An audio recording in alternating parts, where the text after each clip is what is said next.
So today we're going to talk about loops. Loops are used to execute a set of statements repeatedly until a particular condition is satisfied. So in Java, we actually have three types of loops. We are going to take a look at the for loop, but there's a while loop and there's a do while loop. So in part one, we're talking about the for loop. So let me just quick go through what these loops mean. For for loop, that means the number of times to do something. So our loop means when we're going to just kind of go through and keep doing something until a certain number of times. So it's kind of a set thing. So I'm going to change this and put some notes in there and say number of times to do something. So if you're talking about like a for loop, if I was going to have Derek run around the track, and I only wanted him to run around a track 10 times, I would use a for loop because it has a set number of times to do something. A while loop would be something where I might have him run around the track while the sun is up. So I'm not really sure how many times he's going to do something, but I definitely have a set end. So for the while, it's going to be repeat, but don't have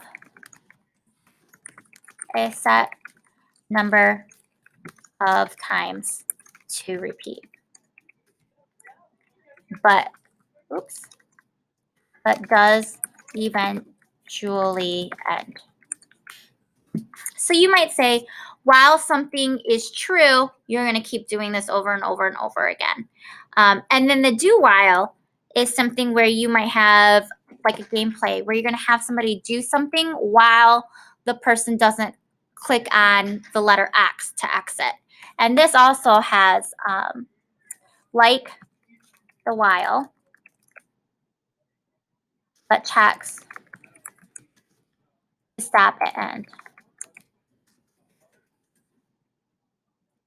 And we'll talk more about those things. I'm going to actually highlight this so you can see. So there's the for loop, which we're going to talk about today.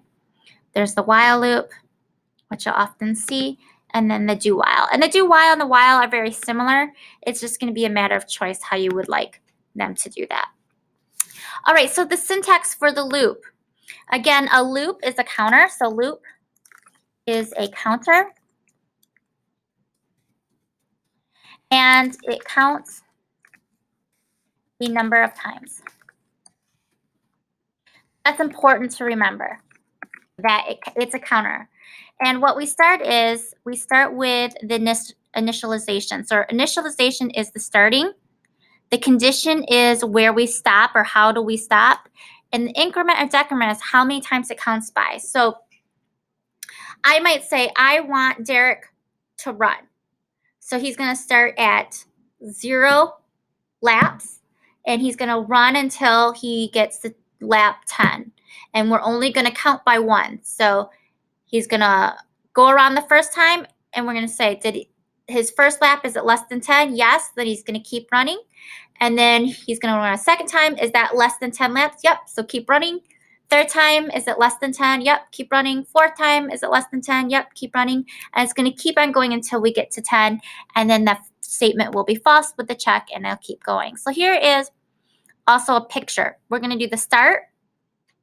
So we're going to start, and then we're going to initialize. So that's usually equal to 0.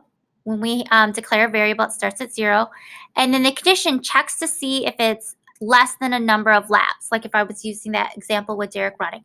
If it's less than the number of laps that we've set, then it's going to do what's under the code. So I might say keep running. And then it's going to move that counter up to 1. And then it's going to check, is it still less than 10 laps? Yep, then keep doing. And once it goes past, like, we've reached 10 laps and it's not less than 10 anymore, it's going to kick out of that loop, call it false, and stop.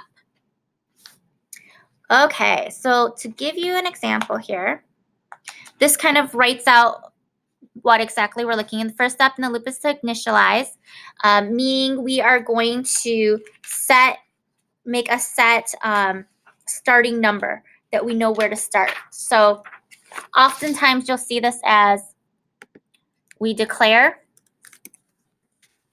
and start with a number. So like if I said start with a number, you would say, oh, am I going to start with 0 or 1? Usually 0 or 1 if counting up. Second, condition in a loop is valued by each iteration or the condition. So saying if it's true or false. But it is important to remember that at some point it needs to be false. We need to have a loop that ends. So otherwise, you will have an endless loop or continuous loop. And those are bad, which is about the worst things. And they are, because your program will never know how to stop or end, and it'll keep going, and you're going to have to force quit your program. So those are bad things to have. And then the third step is, how are we going to count? It's rare that it counts more than one at a time. So like our lap scenario, it counts 1, 2, 3, and so on and so forth. Okay, so let's do an example here. Here's an example. We're starting our for loop. It starts at, we have to declare a variable I. This one is counting down. So it starts at 10. I is greater than 1. So it says, is I greater than 1? Yes. And then so we're counting. So if that's true, it's going to print out 10. And then it's going to make I less than 1. Or sorry, subtract 1 from I. So now I is 9. Is 9 less than 1 or greater than 1? Yep. So now it's going to print it out. I is 9. And it's going to keep on going until I is not greater than 1. And we're going to do an example. So let's just do this example in Repellent. And this is example 1. And I'm going to type this out. So our first example is, we first have to, let's just declare a variable, or let's just do that one, for example. Let's do a for loop. So this is a simple for loop. And we have to say we're going to start with I is equal to 10. I is greater than 1. And semicolon, and then I minus minus. So we're subtracting every time we go through. Curly bracket, and then the system that out, that print line. And we're just going to output I. Save and run. And you notice it prints it out 10, 9, 8, all the way down to 2. Because eventually 2 is greater than 1, but 1 is not greater than itself. So you'll notice that we have 1, 2, 3, 4, 5, 6, 7, 8, 9 values because we're going between 10 and 1. If we wanted 10 values, we would say I needs to be greater than 0. Or we could say I starts at 11. It doesn't matter. It's just a matter of figuring out how that works. If I had on a quiz say, hey, declare or create a simple loop that prints out 9 numbers, this would be an example that does that. If we want to do the other way, instead of counting down but counting up, we may say I is 0 and I is less than 10. And now we're doing I plus plus. So here it's going to print out. It's going to say I starts at 0. Is it less than 10? Yep. So it's going to print it out, and we're going to start at 0 and end with 9. So 0, 1, 2, 3, 4. And this just does a simple printout of every count. It's not really doing much else. So this is as simple or basic as you can get. So let's go ahead and look at our examples in your notes. In your notes, we have our first example. We're actually doing some calculations, and we're not doing just a printout of the count. So somebody asked, like, how would this be used? Very rarely are you just going to do a printout of the counter. You're actually going to use the count to do how many calculations, to do how many steps of something. So I'm going to declare a variable here. I'm going to erase this and declare a variable. Int is j equals 0. And then I'm going to do my for loop. So for int g, according to my thing, is 0.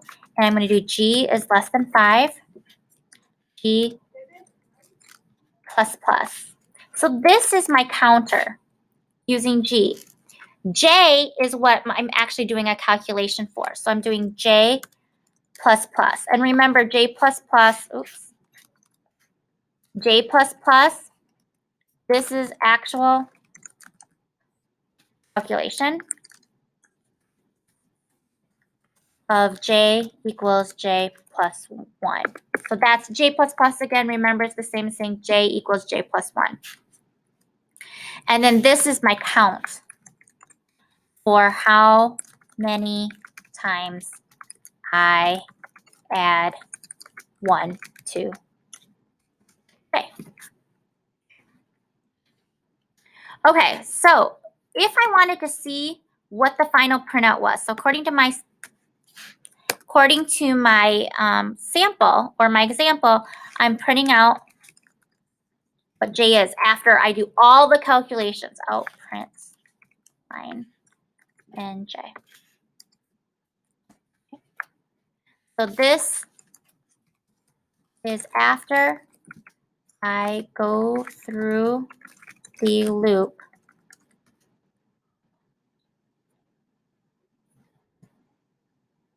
5 times. All right, so I'm going to run this. After I go out the loop, it should go, the answer should be 5. So let's just check. So we can print them out, or we can do the calculations. So when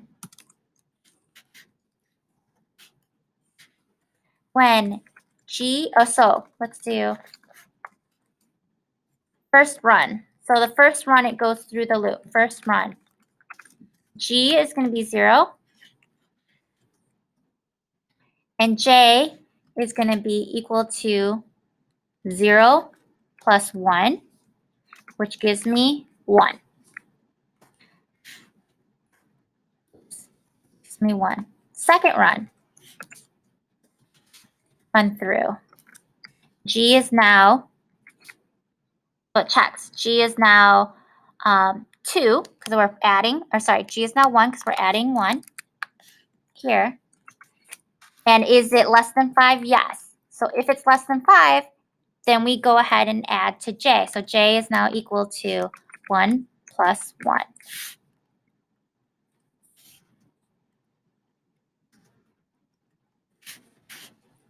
Equals 2.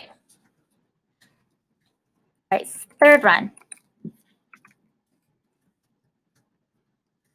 G, because that was true, we added 1 to G. G is now 2. And is G less than 5? Yep. So now we add 1 to J. J is equal to 2 plus 1 equals 3.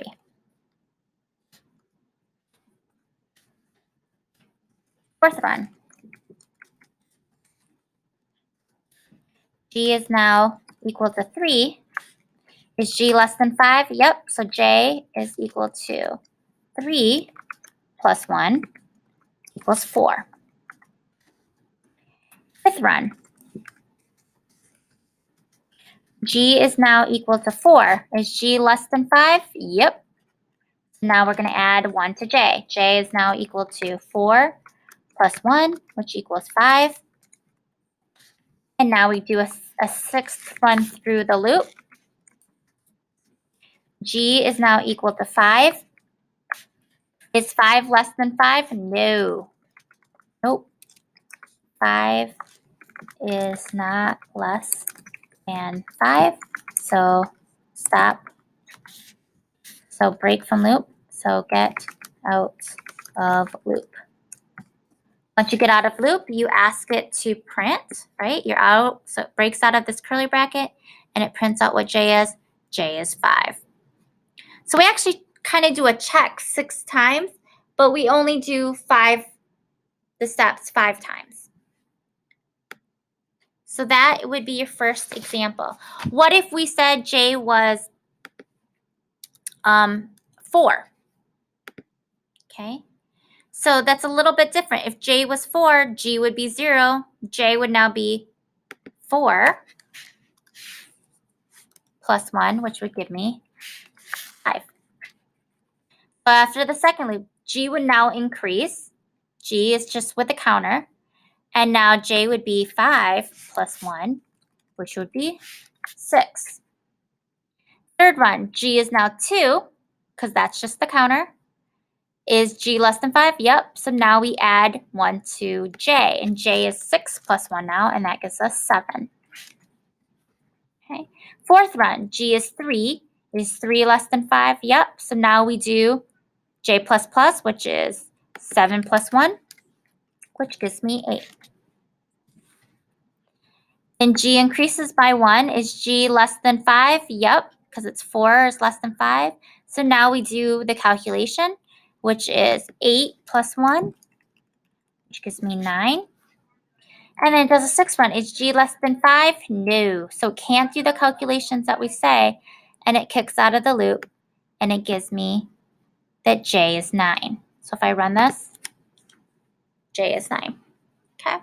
So that just kind of gives you an example of how many times it runs through and what it's checking. So let's go ahead and go to example 2. All right, so here again, we don't need IO, we don't need utils because we're not doing any input-output. We're just doing straight looping. So let's say for this one, let's do this. Let's make, for this sample, we said the int was s equals 1. And now we're going to do a calculation with s, but we have to do a count. So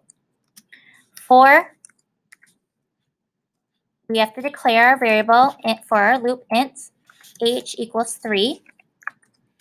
H is going to be greater than or equal to 0, and we're counting down, h minus minus. Curly bracket, opening curly bracket, closing curly bracket for the loop. Here we're doing s equals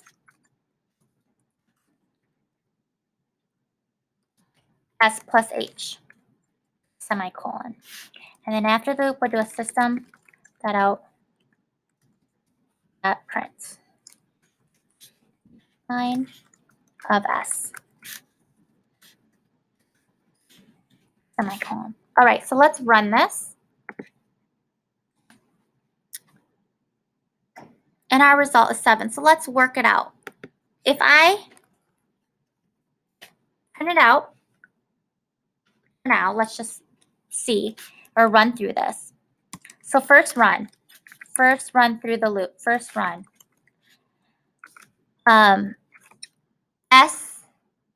H is equal to 3, so H is equal to 3, and S is equal to S plus H, so S is 1 plus H, which is 3, equals 4. Okay. Second run.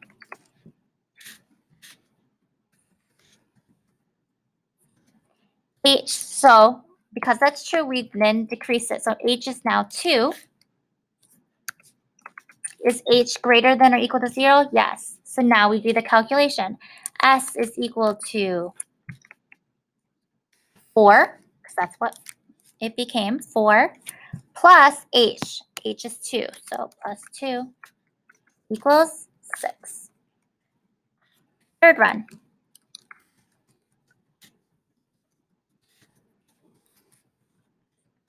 H is now 1. Is H greater than or equal to 0? Yep. So S, so we're doing the calculation. S is equal to S plus H. So S was 6 plus H. H is 1 equals 7. Fourth run. H is now equal to 0. Oops. Is 0 greater than or equal to 0? Yes, it is. So we do the calculation. S equals S, which is 7, plus H, which is 0. So that equals 7. So our result should be 7. And yep, if we run it, double check, that is true. What if I put the system print line inside the curly brackets? So I'm going to copy and paste. So again, this was our calculation.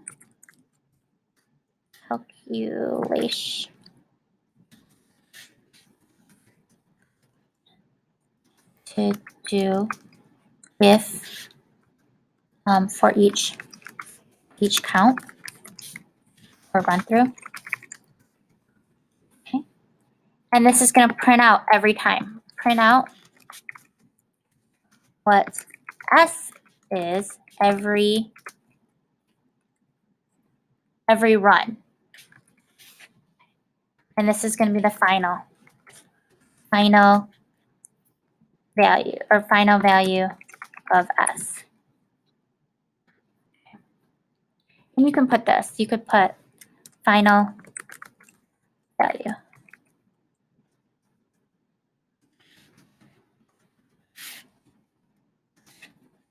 Run.